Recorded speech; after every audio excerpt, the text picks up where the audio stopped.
Hello and welcome to Thinkpodpowered by the FII Institute. For more than 30 years, I led Sky News' coverage of global events, holding to account the politicians and change makers shaping the world of today. In this series, filmed at the 6th Future Investment Initiative in Riyadh, Saudi Arabia, I've got the opportunity to question those shaping the future. At this inflection point in our history, how can we ensure that the future is one of prosperity and opportunity for all? This episode, I'm joined by David Grover, a real estate titan, now at the helm of Roshn, the Saudi construction firm backed by the Public Investment Fund. 2,400 schools we're developing. It'll be the biggest schools program on the planet. We discussed how Roshn is delivering on a mandate to improve living standards in the Kingdom of Saudi Arabia and their efforts to reinvent the communities of the future.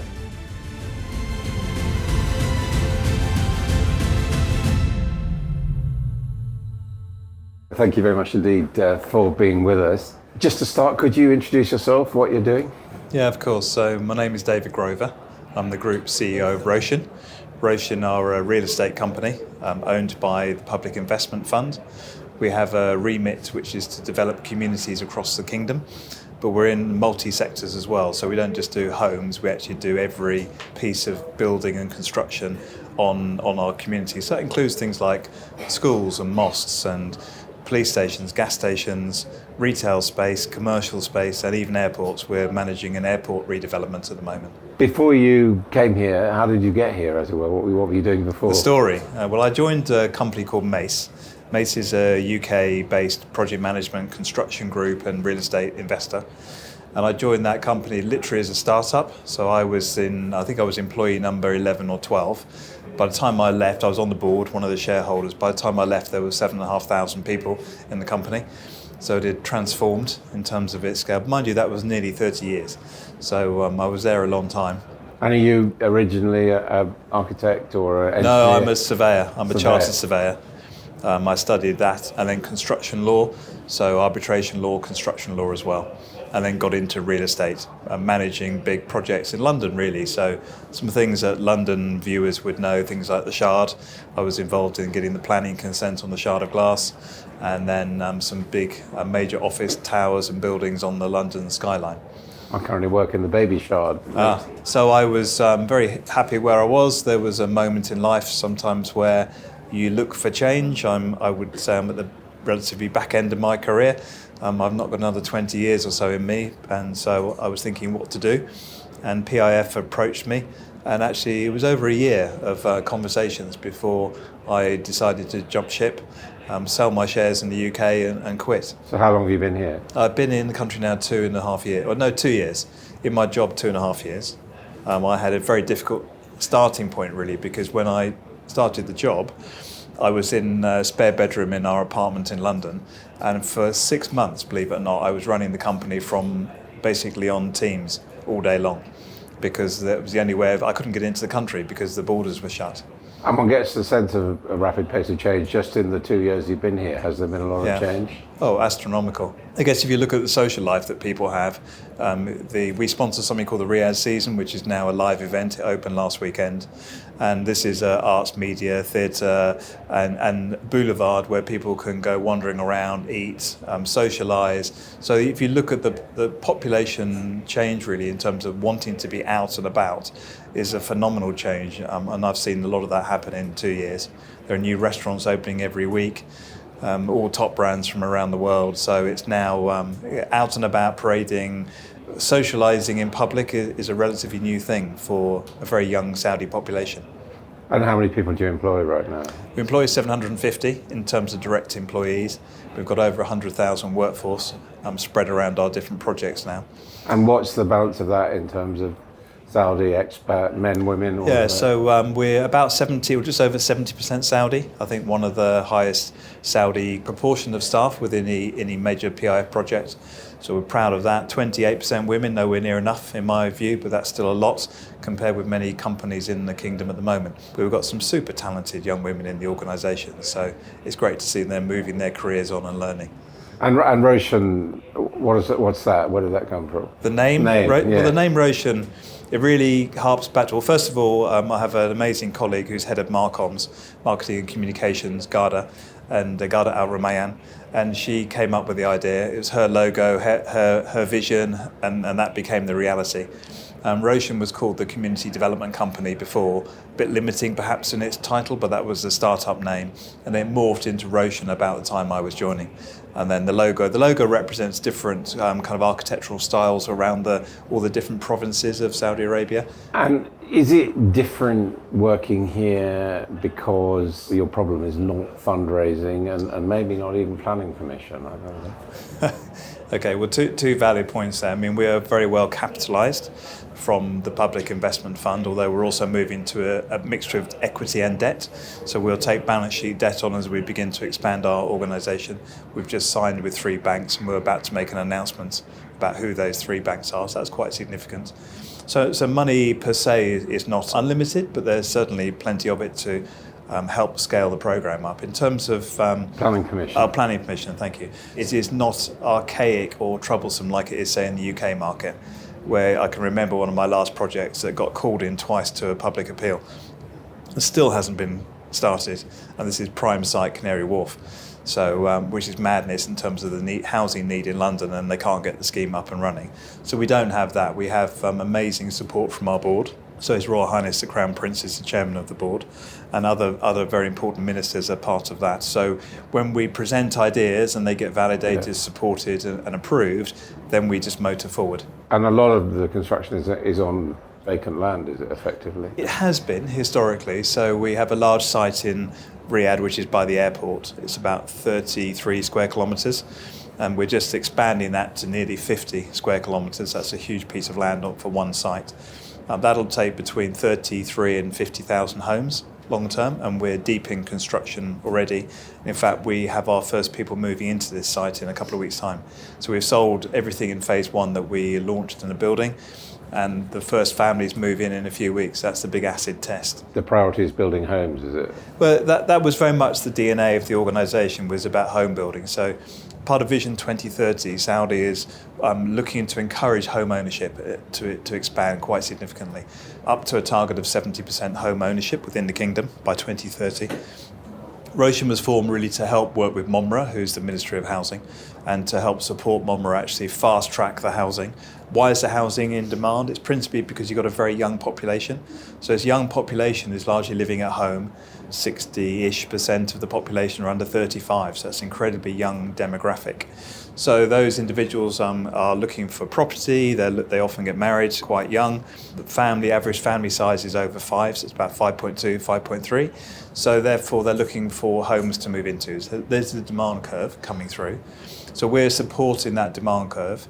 So housing was really the DNA. But then as you build a community isn't a community unless you have other things around it. So you've got to have other public buildings. So you've got to have places to eat, places to shop, places to clean your clothes, somewhere to pray, so the local mosque. And we have 1,000 mosques that we're developing at the moment, which is a phenomenal number. 2,400 schools we're developing. It'll be the biggest schools program on the planet.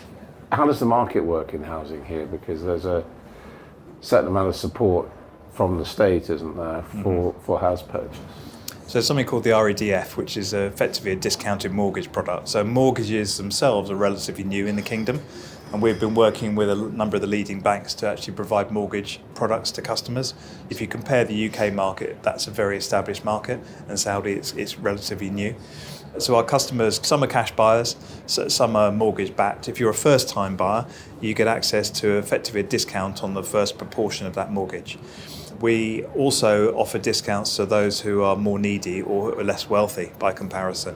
So we have a package of discounts available. So we're looking to create a community, which is what I would use the expression 10-year blind. You don't know the wealth of anybody who lives there. You just know that they're in the same community, in the same streets.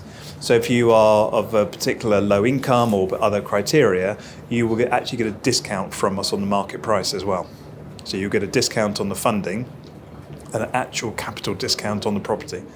And that's to encourage people with lower incomes to come into and have the benefits of this community. And that's what arbitrated by the housing ministry? No, it's arbitrated by us in terms of it's our business plan. So we're encouraged to provide access to all within our community. We don't want to segregate it. We don't want to create ghettos within different parts of the communities. Yeah. If you look at our one site in by the airport, over 200,000 people will live there. That's the scale of what we're developing at the moment, midway through construction. And we're doing 10 of those at the same time all around the kingdom. And your brief is to make a profit, not to break even? What is No, it? we have our public investment fund, so they obviously want us to return the capital and return a coupon or an interest rate. So we have a targeted IRR that we've agreed with the board. So we are looking to make profit. And from the profit that we make, that enables us to give discounts to people particularly in need. So it's a bit, if you do a UK comparison, it's a bit like the social housing component of a mixed-use development. So rather than developers tend to find a registered social landlord to partner and then have rental products or discounted products, we do all that. There's no segregation really currently in Saudi property. And does that mean, what you're building mean that basically for any young couple, young person setting out, for them there will be affordable housing and an affordable home? Yes, they will. It's very much based on income. So our properties are market-driven pricing, but they're between just over 1 million and 3 million reals per property. So it depends on the exchange rate, but that's a few £100,000 up to about £400,000 or £500,000 equivalent in the current exchange rate. So they're relatively affordable. If you're earning more than 15,000 reals a month, then you should be able to afford the mortgage product to actually buy any of the properties on our master plan.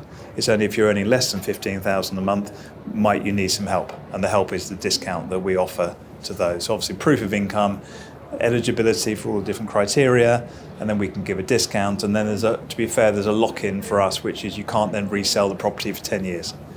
So if you get a 30% discount on market price, then we want to stop people flipping the property and taking the benefit of the subsidy, which is quite reasonable to other people who are paying full market price. Do you think there's anything that developed housing markets like the UK or America or whatever could learn from the way it's organised here, or is it just a completely different? I would say the journey is very similar. It's the same journey around the world, from getting a piece of land, working out what to do on that piece of land in terms of planning and architecture and design, then procuring it and building it. So it's similar around the world. There's no difference there. I was thinking more at the market end of it, the customer end. I guess scale is something that makes this very different to everybody else around the world.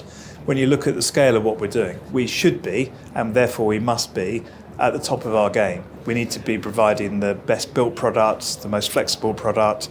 We've got the scale, the demand curve is so big that we really need to be global best practice. So we're looking, as you would do, around the world for best practice examples. And then we're saying to ourselves, can we do something as good as, if not maybe even better, in the Saudi market? So if you look at energy, for example, energy conservation, reuse of water, we're in a very dry city, arid city here in Riyadh, so all the water comes from desalination, and therefore we want to recycle that water as much as we possibly can. So we're literally taking the water from a domestic home or a commercial building on our site.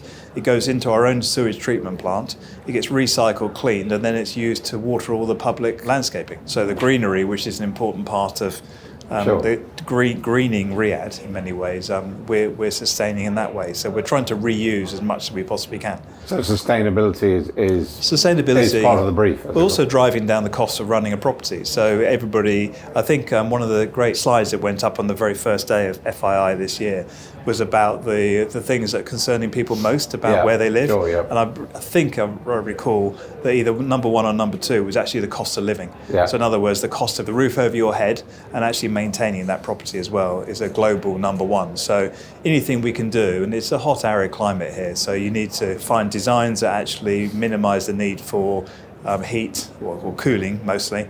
Mind you, it gets cold in Riyadh. Yeah. I don't think people realise that. Is it below 0 degrees in the winter? So what are you doing? I mean, Roshn obviously was a pre-air conditioning, preheating solution. What are you doing at solutions on this? So all our homes are air conditioned, but then every property is air conditioned. We're trying to have a control system on the aircon that you can, or not trying to, we are.